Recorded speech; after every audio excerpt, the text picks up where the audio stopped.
Baik, kita masuk ke sesi outline kita yang terakhir, yaitu ciri khusus sektor kesehatan.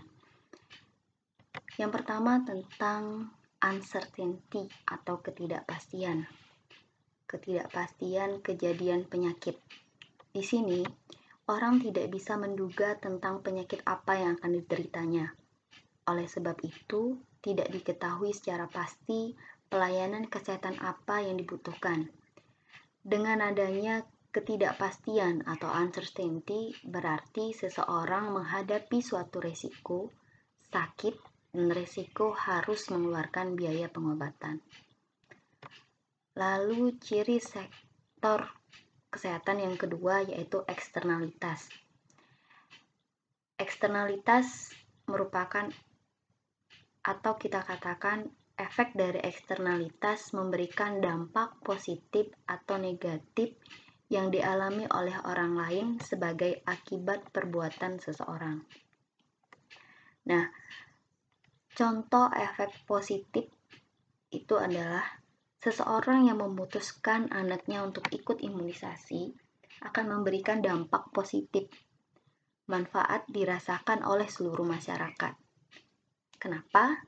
Karena tindakan ini merupakan salah satu bentuk pencegahan terhadap penularan penyakit. Lalu, contoh efek negatif yaitu seseorang yang memutuskan akan merokok akan memberikan dampak negatif kepada orang lain. Kenapa? Karena asap rokok yang menyebar ke orang lain akan menyebabkan orang lain tersebut mengalami gangguan pernapasan atau gangguan kesehatan lainnya. Ciri sektor kesehatan yang ketiga yaitu consumer ignorance. Di sini atau kita artikan sebagai ketidaktahuan konsumen. Konsumen sangat tergantung pada provider pelayanan kesehatan, di mana konsumen tidak tahu banyak tentang jenis pemeriksaan atau pengobatan yang dibutuhkannya. Sehingga providerlah yang kemudian menentukan jenis atau volume pelayanan yang perlu dikonsumsi oleh konsumen. Ciri sektor kesehatan yang keempat yaitu non-profit motive.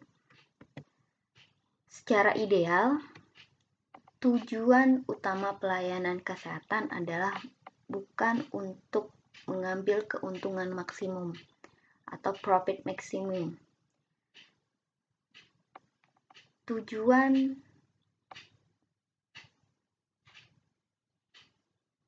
atau pendapat yang dianut dalam pelayanan kesehatan adalah orang tidak layak mengambil keuntungan dari penyakit orang lain. Konsumtif dan investasi. Bisa dikatakan bahwa seringkali orang mengatakan upaya kesehatan merupakan sifat yang konsumtif, yang seringkali menjadikan sektor kesehatan berada pada urutan bawah dalam skala prioritas pembangunan. Terlebih bila pembangunan itu lebih kepada pembangunan ekonomi. Namun sesungguhnya sektor kesehatan itu bukan hanya konsumtif, tapi jika dalam jangka panjang merupakan suatu investasi. Ciri sektor yang lainnya itu padat karya dan ada kesulitan untuk memasukinya.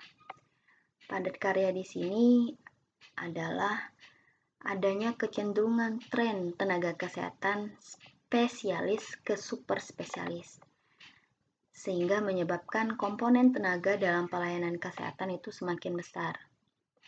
Komponen tenaga ini bisa mencapai 40-60% dari keseluruhan biaya kesehatan. Lalu, di sini, dalam pelayanan kesehatan, adanya pembatasan dalam praktek untuk berkompetisi atau bersaing. Ini menyebabkan mekanisme pasar dalam pelayanan kesehatan tidak sesempurna mekanisme pasar untuk komoditi lain.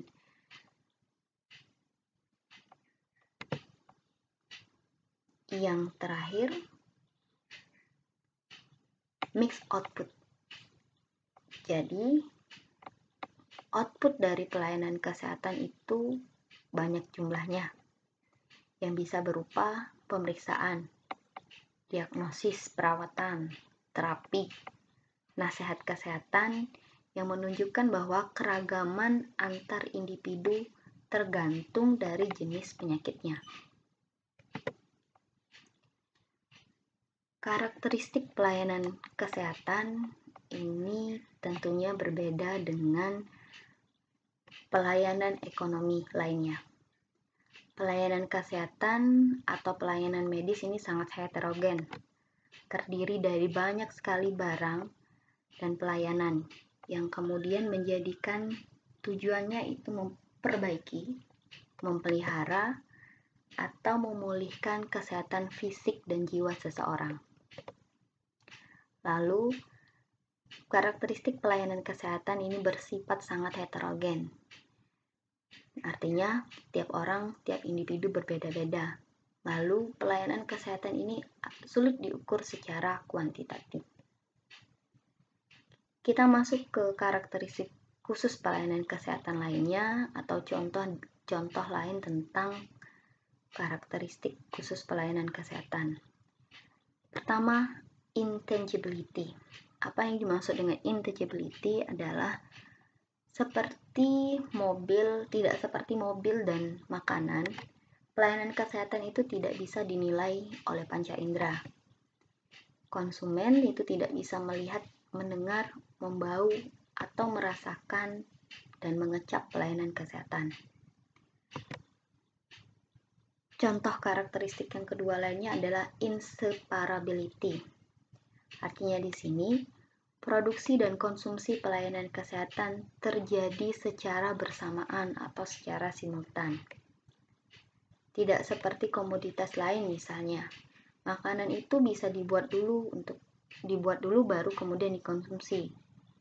Sedangkan kalau di pelayanan kesehatan, contohnya dalam tindakan operasi itu dilakukan oleh dokter bedah yang kemudian pada saat bersamaan itu juga sudah dirasakan atau digunakan oleh pasien.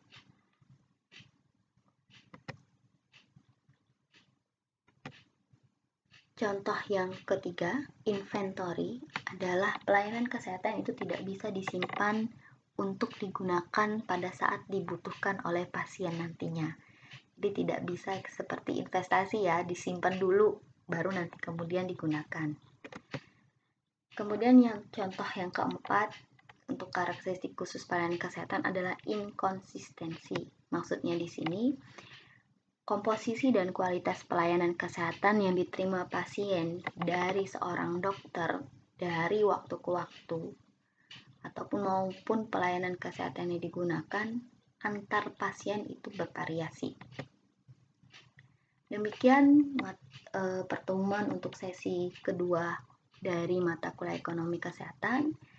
Lebih dan kurang saya minta maaf dan saya tutup dengan ucapan wassalamualaikum warahmatullahi wabarakatuh.